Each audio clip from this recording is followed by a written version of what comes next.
दोस्तों, जब हम क्रिप्टो करेंसी की बात करते हैं तो हमारे दिमाग में बिटकॉइन और इथेरियम के नाम आते हैं। लेकिन क्या आपने कभी सोचा है कि क्या कोई क्रिप्टो बैंकों और फाइनेंशियल सिस्टम को बेहतर बनाने के लिए बनी है?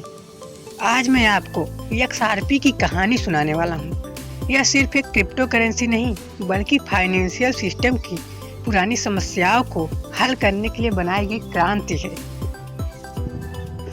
साल था 2012। 3 लोग क्रिस लार्सन, जेड मैकबेल और आर्थर ब्रीटो एक ऐसी समस्या पर काम कर रहे थे जिसे आज हर कोई जानता है। उन्होंने देखा कि इंटरनेशनल बैंकिंग सिस्टम बहुत धीमा और महंगा था। जब आप एक देश से दूसरे देश में पैसे भेजते हैं तो वह कई दिनों में पहुंचता है और उसकी फीस वह भी बहुत ज़्यादा। यहीं से जन्म हुआ रिपल का मिशन था इंटरनेशनल पेमेंट्स को तेज, सस्ता और ज़्यादा प्रभावी बनाना, और इसके लिए उन्होंने बनाया XRP। अब सवाल यह है कि XRP इतना खास क्यों है? पहला है स्पीड। XRP का ट्रांजैक्शन 3 से 5 सेकंड में पूरा हो सकता है। दूसरा है लो कॉस्ट, इंटरनेशनल ट्रांसफ़र के लिए बहुत सस्ता है। और तीसरा है इको फ्रेंडली, यह बिटकॉइन की तरह एनर्जी का ज़्यादा इस्तेमाल नहीं करता। XRP को इस तरह से डिज़ाइन किया गया है कि बैंक और फाइनेंशियल इंस्टीट्यूशंस इसे अपने सिस्टम में आसानी से इस्तेमाल कर सके। रिपल नेट, जो रिपल की टेक्नोलॉजी है, इसके जरिए एक बैंक दूसरे से कनेक्ट हो सकते हैं और पैसे भेज सकते हैं। रिपल और XRP ने जल्द ही दुनिया का ध्यान खींचा। उन्होंने जापान, अमेरिका और यूरोप के कई देशों के साथ पार्टनरशिप की।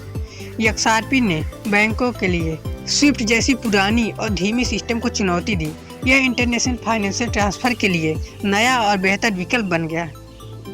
लेकिन दोस्तों, XRP की कहानी में एक बड़ा ट्विस्ट आया 2020 में, जब सेक सिक्योरिटीज एंड एक्सचेंज कमीशन ने रिपल पर मुकदमा कर दिया। सेक का आरोप था कि रिपल ने XRP को बिना रजिस्टर किए एक सिक्योरिटी की तरह बेचा है। इस मुकदमे ने रिपल और XRP को बड़ी चुनौती में डाल दिया। XRP की कीमत गिर गई और कई एक्सचेंज ने इसे डिलीट कर दिया। लेकिन रिपल ने हार नहीं मानी। उन्होंने कोर्ट में अपना पक्ष रखा और कहा कि XRP एक सिक्योरिटी नहीं बल्कि एक डिजिटल करेंसी है। यह मुकदमा आज भी चल रहा है और इसका असर रिपल और XRP के भविष्य पर पड़ सकता है।